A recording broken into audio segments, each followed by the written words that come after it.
আমরা একটা notice of demand justice আজকে আমরা রেজিস্ট্রি ডাকযোগে পাঠিয়েছি দুদকের চেয়ারম্যান, দুদকের কমিশনার তদন্ত, কমিশনার অনুসন্ধান এবং সচিব বরাবরে।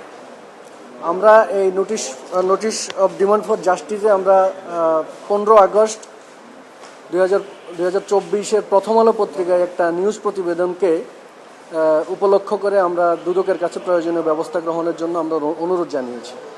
এবং এই প্রতিবেদনের শিরোনামটা হচ্ছে সরকারি বাড়ির ভাড়া পরিশোধ করছেন না শামসুদ্দিন চৌধুরী মানিক। কোয়ালিটি সম্পন্ন আন্তর্জাতিক মানের still bar CSRM, committed for better still. আপনারা জানেন যে সুপ্রিম কোর্টের অবসরপ্রাপ্ত বিচারপতি জনাব HM শামসুদ্দিন চৌধুরী মানিক একজন আলোচিত সমালোচিত বিচারপতি। তিনি জনগণকে টিভি টক শো এবং বিভিন্ন মাধ্যমে উনি জনগণকে বিভিন্ন ধরনের সবক দেন। এর পিছনে অন্তর্গতভাবে উনি এমন অনেক কাজ করেছেন যেগুলো বাংলাদেশের আইন এবং জনগণের স্বার্থের পরিপন্থী। উনি অনেককে রাজাকার হিসাবে ঘোষণা দেন, কিন্তু আপনারা জানেন উনি নিজেই এই দেশের নাগরিক না, উনি ব্রিটিশ সিটিজেন, ব্রিটিশ নাগরিকত্ব, ব্রিটিশ পাসপোর্টধারী। সে বিষয়ে আমরা পরে ওনার বিরুদ্ধে ব্যবস্থা গ্রহণ করব বলে আশা রাখি।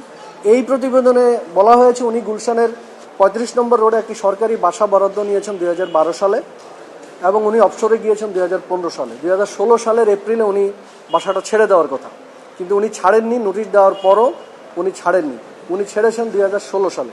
উনি যে অতিরিক্ত সময় এখানে বসবাস করেছেন এই জন্য সরকারি এই বাসার ভাড়া এবং পরিষেবা বিল বাবদ 14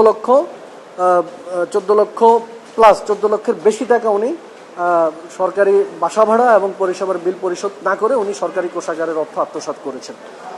এছাড়াও আপনারা জানেন যে সরকারি বাসায় যারা থাকেন তারা বাসা যখন ছেড়ে দেন তখন উনি যে বিলগুলো পরিশোধ করেছেন এই মর্মে প্রয়োজনীয় কাগজপত্র উনি সরকারি যে আবাসন দপ্তর রয়েছে সংশ্লিষ্ট সেখানে জমা দিতে। উনি এগুলা বিচারপতি জনাব HM শামসুদ্দিন চৌধুরী মানিক এগুলো কিছুই জমা দেননি।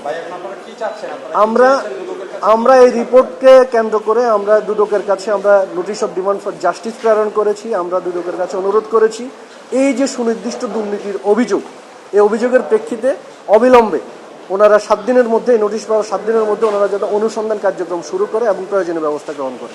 যদি এর মধ্যে প্রয়োজনীয় ব্যবস্থা গ্রহণ না করা হয় তাহলে আমরা আইনগত ব্যবস্থা গ্রহণ করব, যার মধ্যে অবশ্যই আমরা মাননীয় সুপ্রিম কোর্টের হাইকোর্ট বিভাগে আমরা রিট পিটিশন দায়ের করব এবং সেটা উপযুক্ত বেঞ্চে আমরা শুনানি করব। আপনারা জানেন এর আগে সুপ্রিম কোর্টের অ্যাপিলেট ডিভিশন অবসরপ্রাপ্ত একজন বিচারপতির বিরুদ্ধেও দুদকের তদন্ত হয়েছে এবং রিপোর্ট হয়েছে, এটা আপনারা জানেন। এরকম হতে পারে এবং হয়েছে।